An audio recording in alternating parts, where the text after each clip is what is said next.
pati si Russian President Vladimir Putin ay nag-aalala. Sabi niya kung ganyan ang Pilipinas, kung magiging satellite ng Pilipinas ng Estados Unidos, malalagay siya sa target crosshair ng Russia.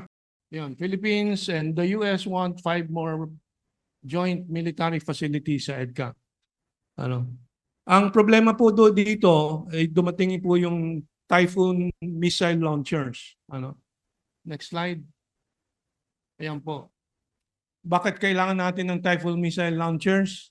Kasi ang delikado po dito ang reaksyon ng mga kalaban po ng Estados Unidos. Hindi po tayo ang problema. Ang problema, ang Estados Unidos, marami siyang kalaban. Susunod na slide, makikita po ninyo.